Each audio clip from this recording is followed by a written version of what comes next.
Hi, I'm Pepe, I'm the CMO of Project A, and today we're going to talk about why performance marketing is dead. So let's get into that. Okay, so let's start. So what is actually performance marketing? This is digital marketing based upon deterministic user tracking.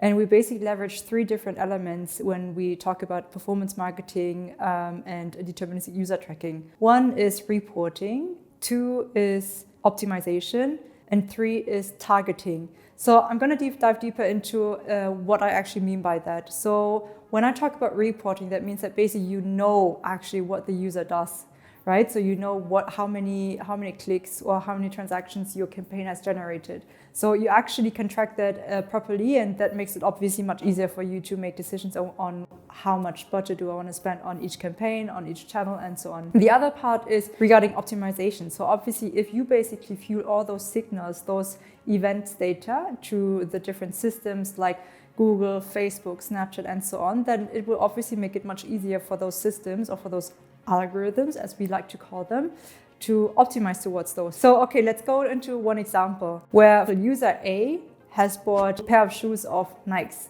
but then user A is actually also very alike to user B according to the data Google or Facebook sees. So Google and Facebook basically decide, okay, that person's very alike. I'm going to show the ad with a pair of Nike shoes to user B as well. And that is really how optimization works in terms of leveraging the systems of the provided networks. Obviously, it makes it much easier for you to optimize. If we look back at 8 years ago, how people optimize or how we optimize campaigns was basically very much on a granular setup.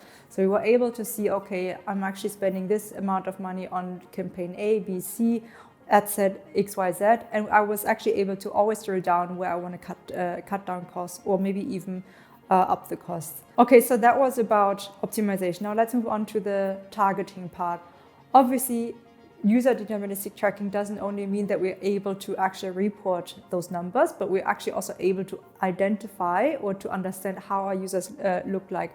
If you think about, for example, when was it? I think 4 or 5 years ago, we still had Facebook audience analytics. So basically, Facebook was able to tell us, okay, your user group has an interest in maybe cat pages, into a specific brand, and so on. So you had a very good idea of what kind of users you would like to go for.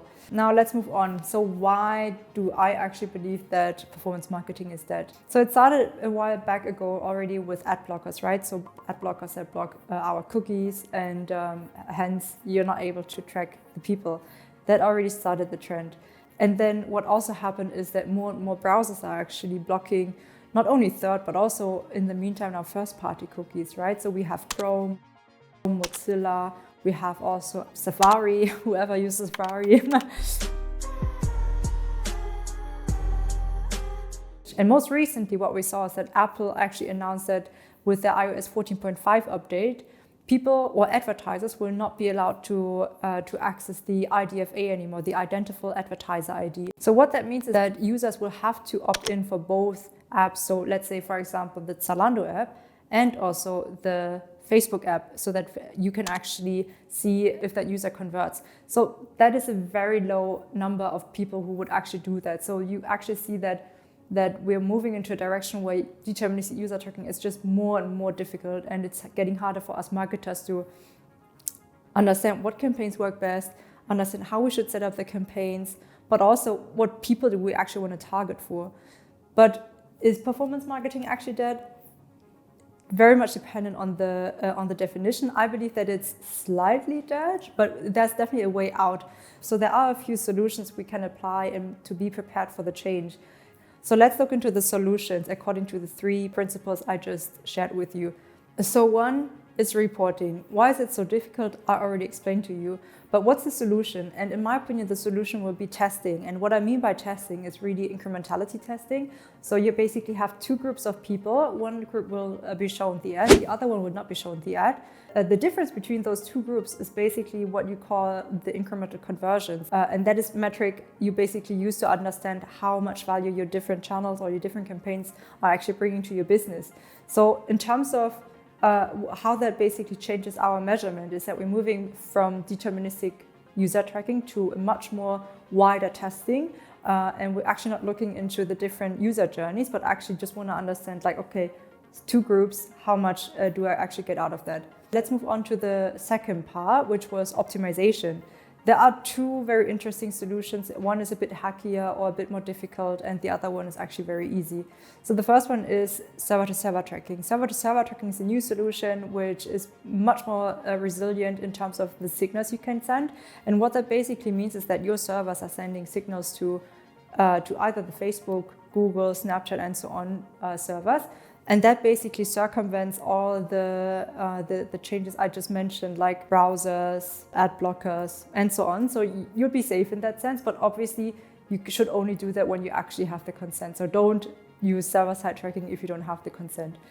Okay, and then secondly, when we talk about optimization is how we actually set up the campaigns. As I said, that we in the past always use very granular structures to optimize our campaigns. That is definitely changing because we're not relying on deterministic user tracking anymore. So where we're going towards is that we're basically gonna consolidate all our campaigns so that we can make sure that Facebook or Google or Snapchat will have enough data on each entity level to really leverage their algorithms. Most advertisers are very scared about that change because they don't want to lose control about how they optimize their campaigns. But let's face it, this is the reality. This is where we're going to move towards. So you should also test with those kind of campaign setups to be prepared for the future.